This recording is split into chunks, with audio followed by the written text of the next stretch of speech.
Hi, you're on the Alice Reddit Stories channel. Subscribe to my channel as well as to my Facebook, the link is in the description. Enjoy watching.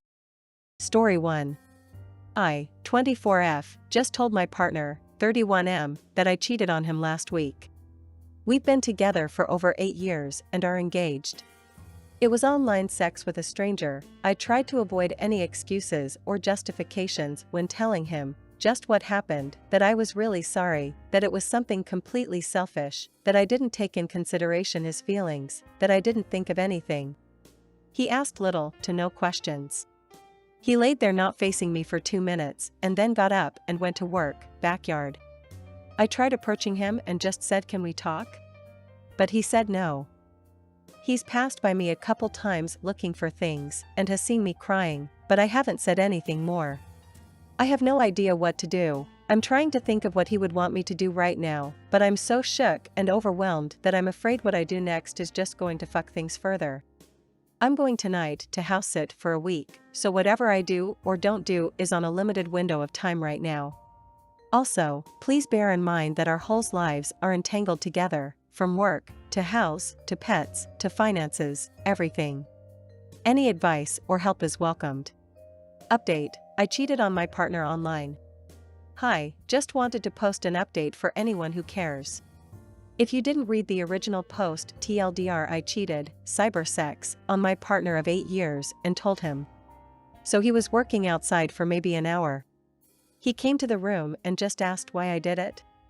I was completely honest with him, told him all the reasons I thought had to do with it.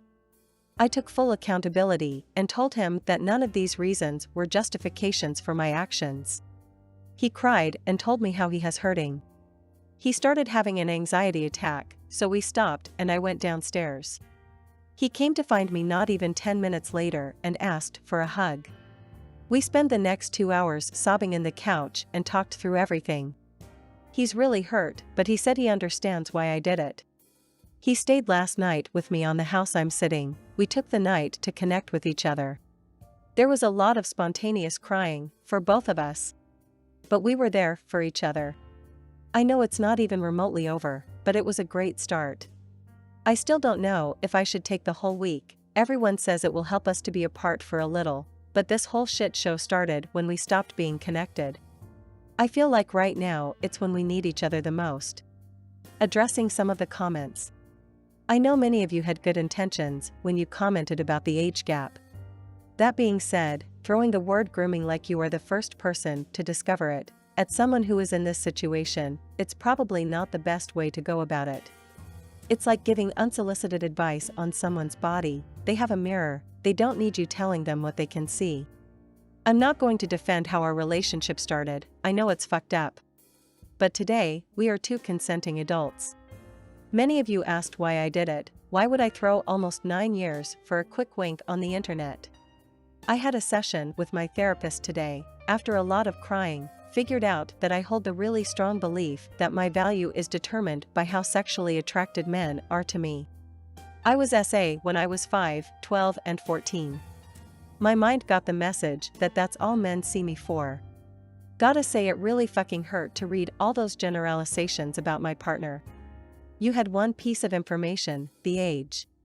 If anyone was truly concerned about me being with an abuser, please know that I'm not choosing to ignore the reality.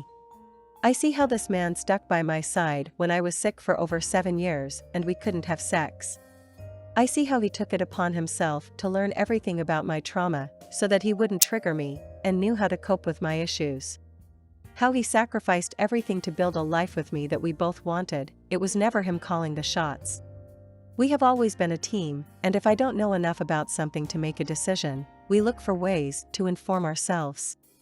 He has never been controlling, or manipulative, or in any way violent.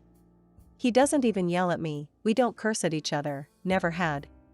Every single person in my life was hesitant when we met, and he proved all of them wrong. It took him years, but he did. If he really was just a pedo like you said, why would he have stayed with someone he couldn't have sex with? Trust me, if all he wanted was to fuck teenagers, he would be long gone. I know a lot of you came after my mom too, and yes, what she did was unacceptable. She said she didn't thought it would become so serious. but she knew him, she worked with him, she knew what kind of person he was. Also, she didn't told him my real age, so she catfished him a little. Story 2, I want to bring my partner home to meet my family, but my parents say they need more time to adjust. Hello. So for some context, I, 20M, have been dating my partner, 22M, for a bit over 3 months now. We met through Tinder. We were both looking for a serious relationship and found what we wanted in each other, and things are amazing so far. He's very mature and capable, and communication so far has been very clear and healthy, and we both agree we want to make things official between us eventually. We've also decided to be exclusive shortly after we met, since we both just preferred to date one person at a time. With how things are going, I truly do see a future with him, and I want to bring him home to meet my family, as I feel it is time to take that next step, as well as being able to make plans that don't involve being in public. Neither of us live alone, so having each other over would imply meeting parents, siblings, all that, so we haven't done that yet.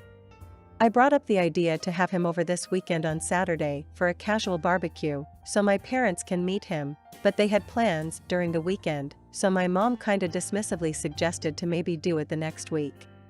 I didn't want to push, so I agreed, but I've kinda noticed a slightly guarded/skeptical tone from my parents, particularly my mom, whenever I bring him up. For some additional context, I came out as bi to my parents about 5 months ago. It wasn't very pretty, since I had ended a casual relationship that had been going on for about 2 years, and my parents found me upset, so I ended up confessing. After that, I decided friends with benefits stuff just wasn't for me, then about a month later decided to download Tinder, and a month later matched with my now partner. Anyway, as I was walking the dogs with my mom this morning, I decided to bring up the plan again for the next weekend, and asked if we would all be free that day, but again she gave a bit of a dismissive answer, and when I pressed her on it she said she felt I was trying to force something that wasn't there. I was confused if she meant I was rushing things with my partner or something else, so I asked her to elaborate a few hours later, and she said they just felt a bit overwhelmed with how things were going with me. She said that only a few months ago, I hadn't even come out to them, and all of a sudden it turns out I had been dating a guy for years before cutting things off, and started using Tinder, and started to go out on dates when I pretty much never had before, and this is essentially my first serious relationship, or even relationship they know of, and just need some time to adjust before they want to consider having my partner over and meeting him. She also said there are also some other pending things we've talked about that we haven't really dealt with yet. In particular, some time after I came out, my parents sat me down to talk about if I had any plans to come out to the rest of the family, grandparents, aunts, uncles, cousins, etc., and how I felt about that, or how I planned to deal with any questions about the topic if anyone asked if I was seeing any girls, for example, even suggesting I talk to a therapist that could help guide me in this coming out process. I admit I put this off for some time, as I wish coming out wasn't such a big deal and I could just bring it up without anyone really batting an eye. Additionally, I don't really care to come out to the rest of the family right now, as my priority is my core family meeting my partner. I suppose I can understand where they're coming from, and this can be a big change, but I'm committed to this. And just to clarify, my parents have generally been very supportive of my sexuality, if not just a bit uninformed, so I doubt their guardedness and skepticism is coming from a place of homophobia, and I'm sure their concern with how I'm planning to come out simply comes from a place of care and concern, but at the same time, I kind of feel that they wouldn't need such time to adjust if I was bringing home a girl. I don't want to keep pressuring them, and I know that pestering them about when I can bring him home won't really help the issue, but I truly do want to take this next step in my relationship. I want my parents to get familiar with him. I want to be able to invite him home from time to time and make plans that have some privacy to them. This is important to me, and I wish my parents would compromise with me, but it seems they'll just be uncomfortable if I try to make those plans right now. However, I at least hoped I could make these plans this month. We practically see each other as a couple right now, but we've both agreed we want to take some time before we make the label official. Particularly, we want to meet each other's families and be able to have each other over without it being a big deal. This is not to say I'm rushing to have my family meet him to get that out of the way or anything, but I do feel ready to take this step, and I certainly don't want to be half a year into dating this guy and never having had him over even once. Overall, some advice on how to tackle this issue could help. I want to respect my parents' need for time to process everything, but I also want them to see how important this is to me and acknowledge that I'd like to do this preferably sooner rather than later. Any help is appreciated. Sorry my post got too long. Story 3. After almost 3 years, OOP updates on a husband who expects equality in expense sharing. Original post from February 26, 2020. AITA for wanting my husband to start paying more for our housing?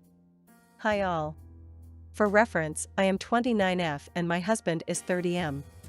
We've been together since I was 20 and got married when I was 26. When we moved in together when I was 25, we were splitting our rent evenly. I was making $65K and he was making $80K, and we live in a large US city. It didn't really make a huge difference in my budget versus his to split rent 50-50 for $2,600 a month rent. However, things have changed. I got pregnant a few months after we got married, which we were so happy about and wanted. I didn't want to not work, but I wanted to be home with our baby, so I found a full-time remote job in my field of work. The downside is I took a cut to my salary from $65K to $50K. We continued to split rent in our apartment. My husband, between being 26 and 30, has received a number of raises and has switched his job. He is now a senior business analyst, making roughly $195K a year. Since we were having a child, we were going to need a bigger apartment. We found a 3-bedroom for $4,000K per month. He still wanted to split rent evenly, despite my protests, and despite me wanted to try to find a smaller apartment for less. In the end, I sort of let myself get walked over because he really is such a smooth talker and I do love him. Anyway, flash forward 2.5 years, our rent has increased to $4,400K. My take-home pay monthly after taxes is roughly $3,600K. I am paying $2.2K monthly in rent. I am also taking care of our baby and our home, doing chores and cooking daily. My husband works from 8 to 6, but typically doesn't get home until 7. I am burnt out. I barely have enough money per month to do things I enjoy. I feel like I am financially struggling while my husband is living a life of luxury. Yes, he does take me out on dates and on vacation, but he doesn't seem to understand that this is not enough for me.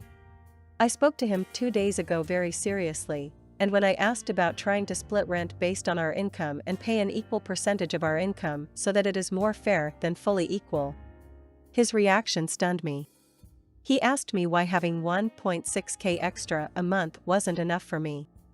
I told him I'm not saving anything. He told me I should spend less on extracurricular activities, which makes me laugh, because what extracurricular activities? All I do is work, cook, clean, shop for the house, and raise our child. I told him I am basically working 2 full-time jobs at once and I need help. Then he asked me if I am suggesting he pay me for being a mother, and that stunned me. I really had no response to that.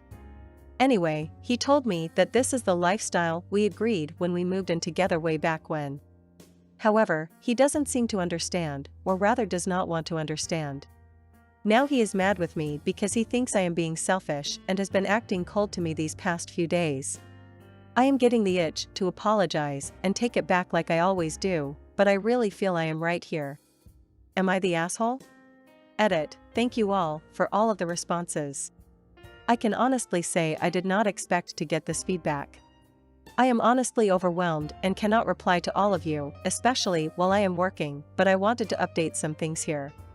I love my husband with all my heart, and it is heartbreaking for me to read these comments and realize that I am being taken advantage of.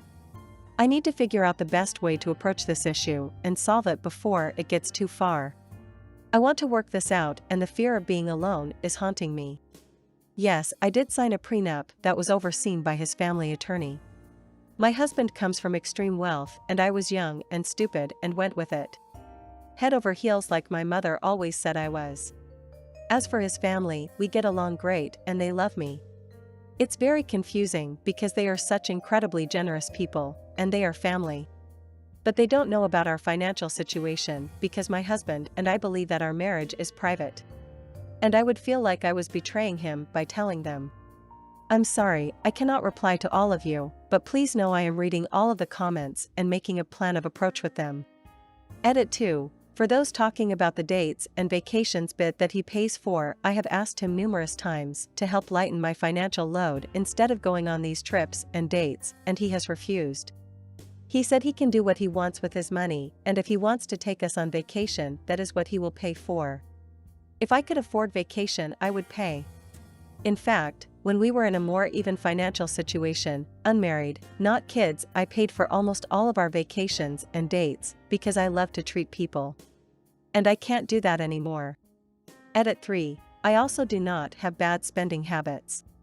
I worked my way out of my student loan debt in 2 years after graduating. I saved $60,000 by the time we got married, and I have that all in my retirement, which I am thankful for because I can no longer contribute to it. This has nothing to do with how I spend. I am actually pretty frugal when it comes to shopping, especially since I prefer to keep things cheap for my budget. Verdict, NTA. Update from October 29, 2022. I sincerely apologize for taking so long to return to Reddit and write an update to this. A lot has happened since. For those who don't know, this post was originally written at the end February of 2020. The world, therefore after, fell apart. Things were not good with me and my husband at the time of this post. I want to preface this by saying we are still together to this day and we've welcomed a new child to the world, this time in a much healthier environment. COVID changed a lot for me, along with the intense virality of the last post. Neither my husband or I got laid off of furloughed, and we were and are so thankful, but my husband moved to work from home. That perspective shift changed a lot for him when he saw what I had to deal with day to day, things I could never properly communicate about how difficult it is to work while raising a child and what I brought to the table that he could never see. Despite his newfound appreciation for me, I still found myself resenting him. It was in June that I finally proposed that we go to couples counseling, after doing my own virtual therapy sessions since March, from which I learned about why I let people step over me based on my childhood and past and how to overcome that. To my surprise, my husband agreed, and so we've been in weekly counseling since, even to this day. It helped him get to the root of his fears and address why he has trouble trusting me financially, which had less to do with me and more to do with what he was brought up believing and had been instilled with. After coming to the point of telling him I wouldn't want to continue building a family or a life with him where he watched me struggle from luxury, with the help of our amazing counselor who guided us, my husband was willing to adjust our lifestyle to be more equal. I'm not saying everything was or is magically perfect. I know people wanted an update where I left my evil husband and took my baby to start a new life, but I did marry this man for a reason. I saw the good, and past this struggle we've had to overcome, he's become the man I knew I'd married. We now have a joint bank account as well our own on the side. We each put 2/3 RDS of our income into the shared account and get to keep 1/3 for ourselves. I am in a new job now and making much more money than in the original post, not that this affects the relationship, but so people know my 1/3 RD is enough for me to enjoy. It's still a road to recovery, but we have more trust between us and are no longer living a 50-50 lifestyle. Again, I'm sorry for not updating sooner, but the past few years have been a lot for us, and everyone. Thank you all for your support and advice. I promise I wouldn't be sitting here typing this without it. Thank you for watching. Subscribe to my channel. There are many interesting articles ahead.